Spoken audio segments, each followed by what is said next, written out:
apa kabarnya? Bertemu lagi di Habatus Hidupku Bagi Kristus. Hai adik-adik, wah kurang beberapa hari Natal ya. Pasti sudah bersuka cita dan sudah menyiapkan segala sesuatunya. Tapi jangan lupa kita tetap merenungkan firman Tuhan. Hari ini kita akan membaca dari Kisah Para Rasul 9 ayat yang ke-32 sampai 43. Kita akan membacanya beberapa ayat saja, tetapi yang bisa membacanya bersama Ibu Yuhana. Kita membaca ayat yang ke-32.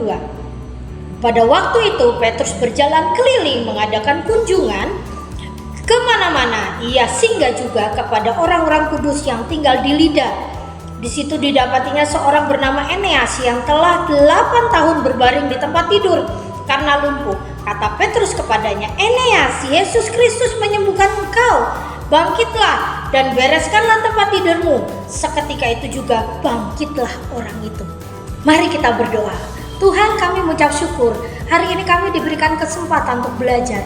Berkati kami supaya kami mengerti, memahami dan melakukannya dalam hidup kami. Dan hanya di dalam nama Yesus kami percaya berdoa. Haleluya. Amin. Adik-adik, di kitab Matius, Markus, Lukas, Yohanes kita sering membaca bagaimana Tuhan Yesus membuat mujizat. Yang buta bisa melihat, yang lumpuh bisa berjalan, yang punya sakit bisa disembuhkan. Ternyata di Kisah Para Rasul kita membaca Petrus bisa menyembuhkan orang sakit. Bahkan di ayat selanjutnya ada seorang ibu bernama Dorcas yang sudah meninggal, dia bisa bangkit kembali karena didoakan oleh Petrus. Petrus itu bisa melakukan mujizat karena apa? Benar, karena nama Tuhan Yesus. Tuhan Yesus Kristus memberikan kuasa kepada Petrus. Bukan hanya kepada Petrus, tapi kepada kita semua. Karena roh Allah, roh Tuhan ada dalam diri kita masing-masing. Dan saat kita percaya kepadanya, kita diberikan kuasa untuk melakukan hal-hal yang luar biasa. Nah, kalau Petrus saja bisa melakukannya, kita juga pasti bisa melakukannya, asal kita percaya.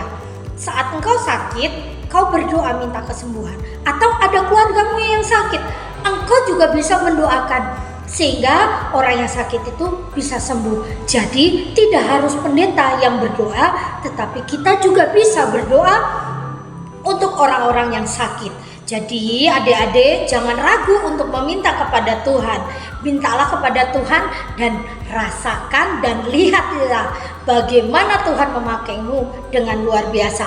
Asal engkau sungguh-sungguh percaya di dalam nama Tuhan Yesus. Benar, adik-adik yang baik, yang diberkati Tuhan luar biasa, sekarang jangan pernah ragu dan jangan pernah berkecil hati bahwa engkau sebenarnya aku mah apa, saya mah cuma anak kecil, saya gak bisa apa-apa. Jangan pernah berkata begitu ya, karena setiap dari kita diberikan kuasa oleh Tuhan sehingga kita bisa melihat dan membuat mujizat di dalam nama Tuhan Yesus. Jadi semangat untuk terus berdoa dan percaya sungguh-sungguh kepada Tuhan. Kalau engkau sudah mulai percaya, mulai berjalan, melayani, misalnya ada orang yang sakit, yuk sini kita berdoa. Atau saat ada orang yang kesusahan, kita mulai berani, mari sini kita berdoa. Sama-sama berdoa di dalam nama Tuhan Yesus. Karena 2 atau 3 orang berkumpul di dalam nama Tuhan, ada kuasa yang besar.